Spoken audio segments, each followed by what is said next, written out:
สุขสบายดีที่ทุกคนมาพอกับช่องบ่าวน้อยแก้วชัยอีกคือเก่าเดิมนี่เด้อมาพออยู่กันแต่หมอแพงเด้อกำลังสิเข้าผูกคอต่อแขนพี่น้องเอ้ยคือว่ามื้อนี้อยู่กันแต่หมอแพงก็ได้เฮ็ดผูกแขนมื้อนี้ผูกแขนหับโศกผูกก่อนนั้นดินสงกรานต์พี่น้องFCเฮาทุกคนเห็นก็ฝากกดไลค์กดแชร์กดติดตามมันบ่าวน้อยแก้วชัยให้เด้อสิทุกคนเด้อขอเป็นกำลังใจกำลังสิเริ่มเข้าสิฉุดควันพี่น้อง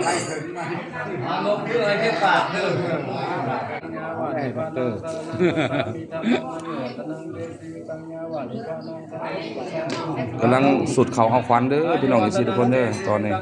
ายุวัตนังเก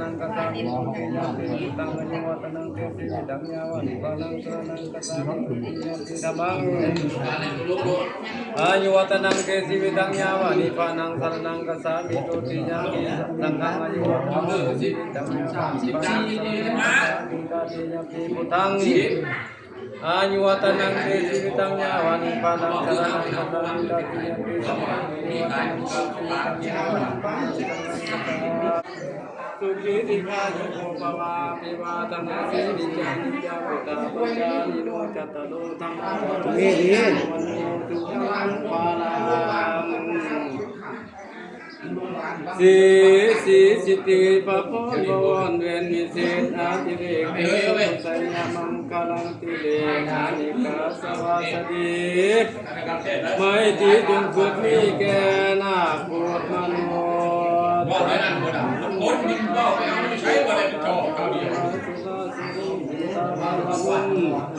โยมบาลาสุนัขาตาโยอุตตมาโยอุตตมาโยอุตตมาโยอุตตมาโยอุตตมา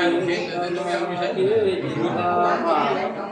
ความแต่ยังรักน้ำความ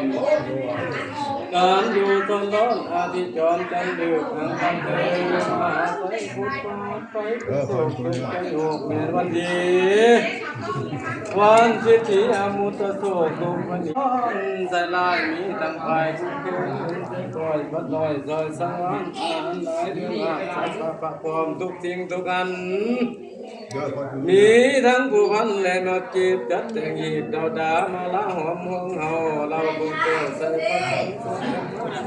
เขาต้นกล้วยและใบสีพอมีสบายตรงงามบัดนี้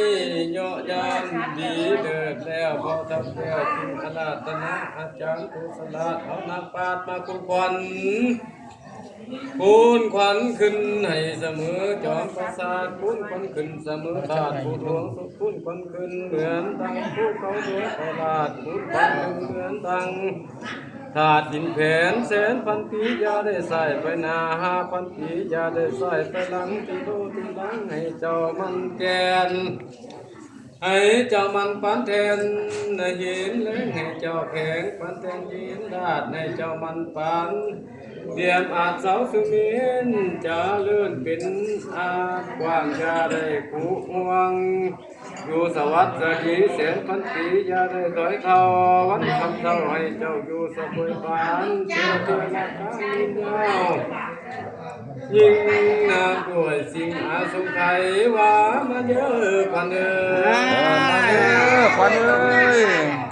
บาดเจ็บ พายเอาออกไปโดดเด้อพายเด้อเอาออกไปให้เขาเจ้าผูกแขนเวลาเพิ่นเอิ้นควันนะครับก็เขาไปโลดนี่ไพ่นี่แม่นะพวกเอาเจ้าข้าเป็นเจ้าพ่อด้วยพ่อบัวลูกหลานคนเดินสร้างเล่นครับ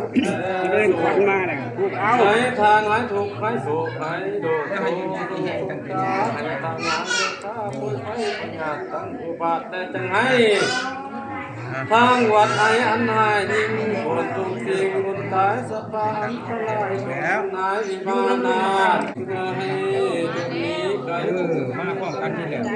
เป็นตัวนี้ไว้ในความจริงมาได้อย่างนั้นนะอันเกิดมาแต่เอา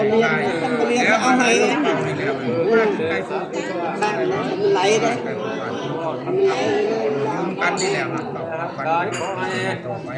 หายไปน้ำปีเก่าปีใหม่นี้ขอให้พวกท่านทั้งหลายได้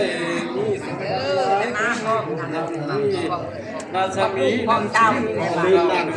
เองไปพวกเขาไปมาได้บ้านกับวันนอนก็ให้มาอยู่น้ำเอื้อยน้ำนอง อำนาจเทวาตัวจักร ให้มันแจกจัดแจก แมนแมน ยาได้มีผู้คมเกียรติเจ้าสอเสียนนินทาขอให้ โดนเลยต้องได้กินน้ำได้ล้างคอโดย อาตังดีมีแห้ง มีอยู่มัน ขอให้มีไสยามตัดไปขอให้มีสุขโยกมาอยู่ถึงอ่านขอจะได้มีพานมันจะได้มาต้องอุปสรรคขัดข้องใหญ่มีเจ้ามีรัศมีใสสดแจ้งทั่วทุกแห่งโลกาเหมือนดังปัญญาจันทราดีพระพุทธกีติโอปัญลาโยกาทวันจันทร์อันสิบห้าคำอย่าได้ตกตำต่อยเศร้าเสียสีให้อันขอให้เจ้า ใช้ตะหมอเด้พักเพิ่นมาแน่นี่ให้ผูกแขนเพิ่นก่อน แก่ปะพา มัดอันนี้ก็ให้เจ้าผูกให้ก่อนนี่เด้อเจ้าเป็นผู้ผูกมันบ่มีผู้จับกล้อง มือกล้องบ่ได้มา เจ้า เจ้าเป็นผู้ผูกให้ก่อนเด้อเป็นของข่อย ขอให้ไหลหลังมา มีระบบเงินผูกเจ้าได้บ่มีระบ่โดยแล้วบ่นั่นน่ะสิหายฮะ มีแล้ว โดย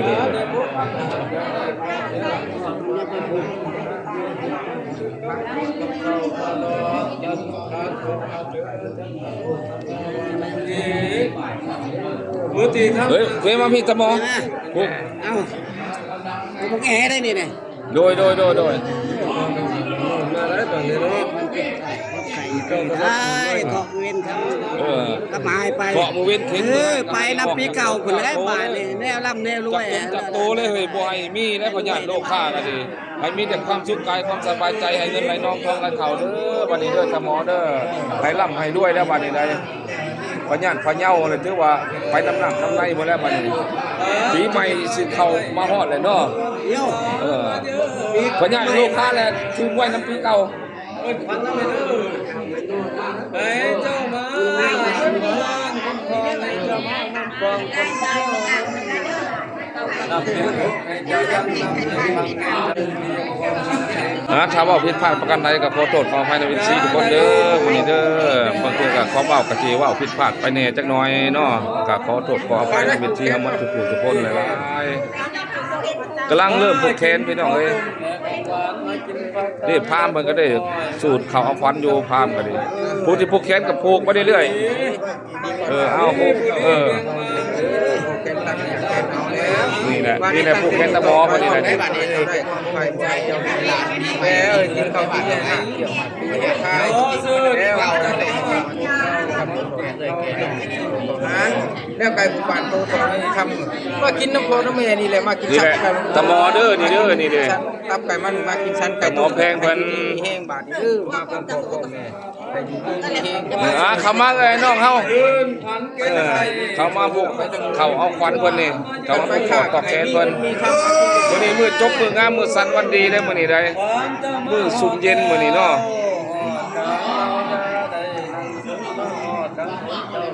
นั่งโซ่อยู่แค่ทางสอนเจ้าหน้าที่ตัวนี้เก่าใหม่ขึ้นกันเลยเจ้ากินข้าวพันเจ้าตายอยู่เนี่ย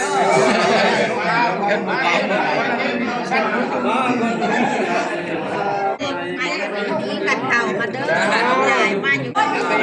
มาวันนี้แล้วก็ขังเลย มาแล้วบาท จบเขาเอาควัน แล้ว ก่อน บาทเลยเงินโดลา ของเจ้าบ่นี่ของลุงบีบเด้อนี่เด้ออายุดีมีแฮงเด้อเจ็บจะได้ใครจะมีให้มีแต่ความสุขกายความสบายใจให้เงินไหลนองทองไหลเข้าเด้อเจ้ากับบัดนี้เด้อ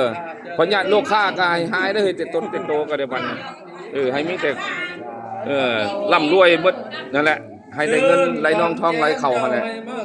เจ้าปันเบาให้พอดได้เงินแต่ทองแต่นี่ต่อไปให้อยู่ดีมีแฮงจ้าทุ มาที่จะมาอยู่ในกินในเนื้อมา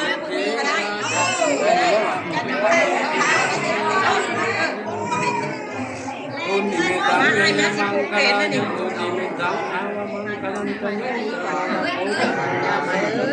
มักแล้ว แล้วจำไว้กับพี่เอาปู่ดูได้ ป้าป้าก็โหดูพี่น้อง โบไอ้บ่พ่อมอดบ่อันไหนเทียนน่ะพ่อมอดบ่บอก โอ้จามานาโปจักมาสาธุปัปปะ หักน้อยก็เพื่อนละ4 กิโลนะเจ้า สาธุ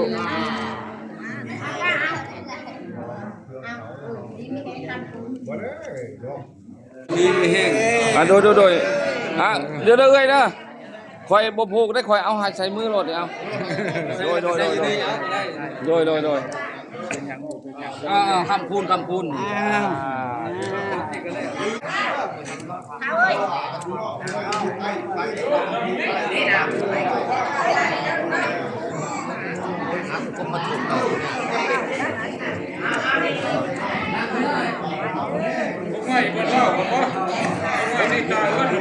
ซ้ำช้ามันขึ้นมันอยู่ห่าน เ